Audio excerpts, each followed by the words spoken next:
Hi there, thanks for stopping by. This is Michelle, and today is Thursday, June the 26th.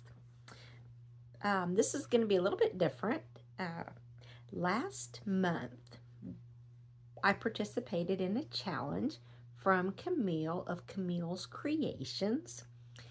We were talking in a live one day, and somehow it came about how fun it would be to work on something, but we had to keep it a complete secret from each other. Nobody could know what we were working on. Excuse me, let me get a drink. Look, I got all choked up about it. It was so fun. But yeah, how fun it would be to work on something and see if we could get people to slip up what they were making and things like that. So it's always a lot of fun over at Camille's. So that's what we were participating in. Well, most of you guys already know, but in May, I ended up having a mastectomy and found out that I would not be able to crochet. And at my 2-week checkup, my surgeon went ahead and released me. She's also a knitter and a crocheter, so she released me to work on very small projects. She said small, washcloths, hats, that type of thing, but you can only do it for a total of 30 minutes a day, and you have to take multiple breaks, so just a few minutes, and then you have to rest for a while, because I wasn't supposed to do anything repetitive. I couldn't hold things close to me, and I couldn't hold things far away. So it had to be small.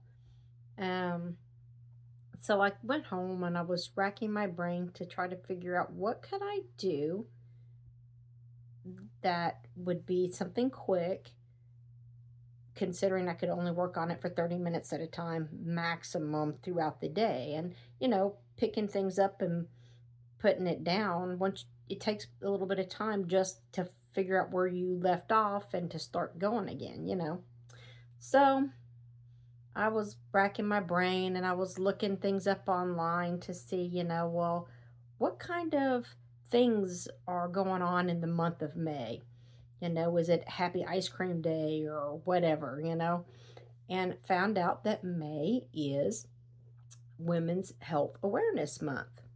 So then I started thinking, what could I do for women's health care? And I kept thinking, and I kept thinking, I couldn't think of anything. I'm over here recovering from a mastectomy, and I couldn't think of anything for for Women's Health Awareness Month. And then I looked across the room and saw my kaboo that I had been using to work on a sweater for my grandson. And lo and behold, that's what I saw. Knitted knockers. I don't know why I didn't think of it. Duh. So I went to the website and read on it a little bit. They have free patterns. They have multiple patterns. I downloaded the just the standard one. I downloaded the knit and the crochet version, both of the patterns, and they are free. As I read on it, I got kind of involved in it, considering I'm going through all of this right now, and I thought maybe I might want to. There wasn't a distribution place near me, which is kind of odd, considering I live in a big city. You would think there would be multiple near in our city, but on this side of Houston, there's not. So I thought, well, maybe I could work and do some kind of more of a distribution type of thing. So if you're going to do distribution where people send the completed knitted knockers to you and you size them out and so forth. They recommend having a set of um, all the different sizes. So I wasn't sure if I wanted to do that or not, and I have decided not. If you don't know right away, hey, I want to make this huge, massive commitment, then there's probably not time for you to make that commitment.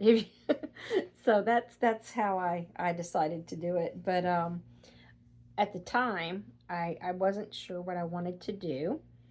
And so I thought, well, I'll just make one of every size. And then if I decide I don't want to do the distribution type thing, then I'll just I'll make its mate and I will send them all off.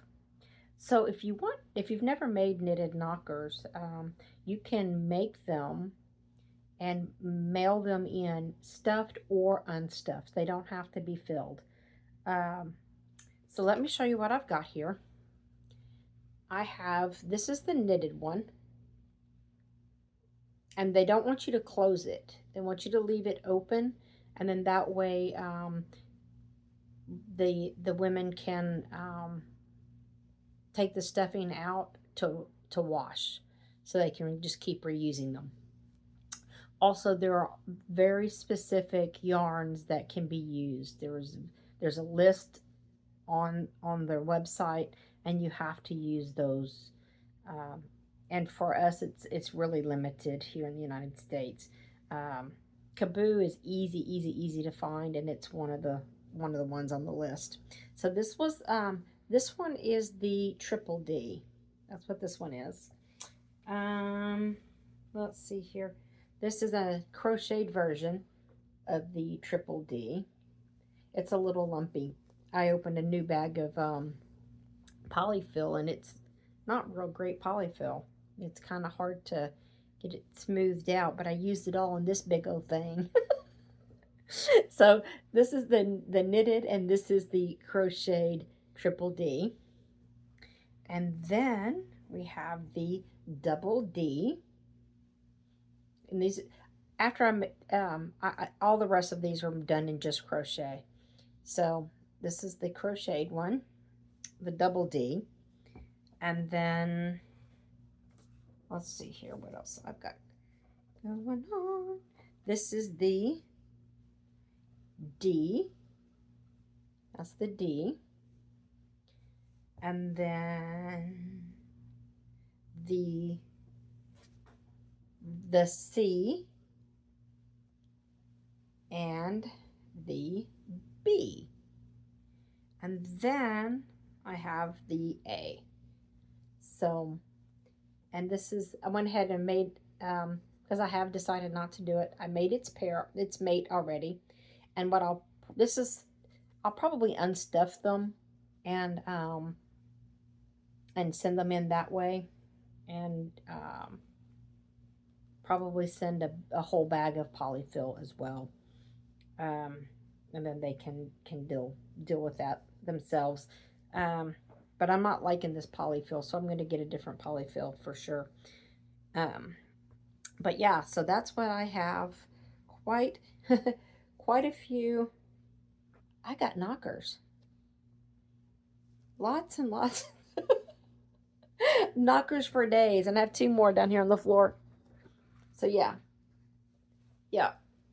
And I tell you, when you're sitting here with all of these, you can see why they want you to have all of them, because they're so close together in the sizes. It's hard to just at a glance. I mean, at a glance to know, which size is which. You got to really kind of look at them. But yeah, this is the pattern. And I'm going to link their website and stuff down below, but it's a super easy pattern. And it shows you how to measure.